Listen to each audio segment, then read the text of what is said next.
Failure and the fear of failure cause people to settle, to give up, and often to not even try in the first place. Overcoming failure is essential to reaching your goals, and in this video, I'm going to share the secret to overcoming failure. I'm going to stop myself right there. I don't actually have the secret to overcoming failure. I'm honestly still trying to figure it out. But several months ago, I had an idea that helped me think about failure in a different way. I'm going to share that idea with you, and maybe it'll help you the way it's helped me. The idea was this: failure is not something to avoid, but a necessary part of any process that leads to success. Back when it was safe to work out inside, I went to the gym 3 or 4 times a week to lift weights. One of the most complex lifts I did was called the clean and jerk. This is what it looks like, and please excuse my form. To do this lift properly requires a combination of strength and coordination that has to be built and honed over time. You don't learn to do this lift correctly, and you definitely can't increase your weight without failing. Experiencing failure in the context of lifting weights made it clear that there was some process at work. This inspired me to think through what that process might look like, and I came up with the following steps, which as an acronym spell out MAD FUEL. The first step is be mindful. I know that's started with a B, but then it would be bad fuel, and I thought mad fuel sounded better.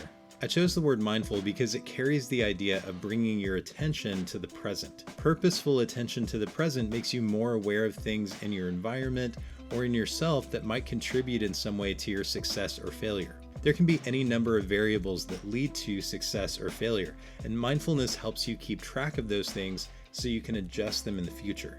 The next step is attempt. In order to achieve failure, something must actually be attempted. An attempt can be large or small, but it must be clearly defined and completed as defined. It could be a goal like writing a certain number of words, completing a daily habit, or reaching a financial goal by a certain date. The more clearly you define success and the more completely you carry out your attempt, the easier it'll be to identify the factors that contributed to your success or failure. The next step is document. Documenting is a supplement for being mindful. Your brain can only track a finite number of things, so even when you're purposefully paying attention, there may be things you miss. Documenting your attempt fills in those gaps. The amount of documentation should match the importance of the goal, and the more data you collect, the easier it'll be to understand how and what you need to adjust in order to succeed. The next step is fail. Failure is a part of the process. I can't overstate that failure is not something to be feared and avoided, but something to be embraced and understood as a step towards success. Also, if you end up succeeding on this step, it's still worth working through the formula in order to identify opportunities to improve or optimize.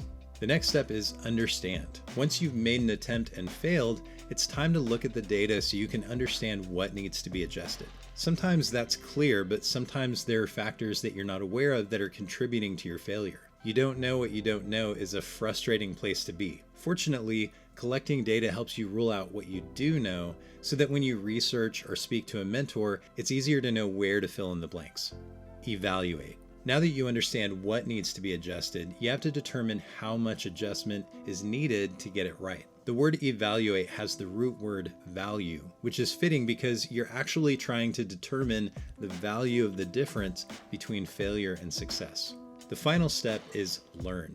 Learn could actually belong in the beginning because in order to do something in the first place, you have to know enough to make an attempt. But it also belongs at the end because you only learn from your failure by understanding and evaluating your failure and making the next attempt. So what learning really is it's taking everything you discovered, going through the process, and applying it to the next attempt. So that means this is a cyclical system of learning, understanding, evaluating, making attempts, and putting that on repeat until you succeed. So that's the process I try to remember anytime the fear of failure starts creeping in. MAD FUEL. And like I said, I'm not an expert when it comes to overcoming failure, but hopefully this process at least gives you some ideas or helps you think about failure in a different way so that it doesn't hold you back from success. What are some fears or failures you've had to overcome in order to achieve success? Tell me about them in the comments. Thanks for watching, and I'll see you in the next video.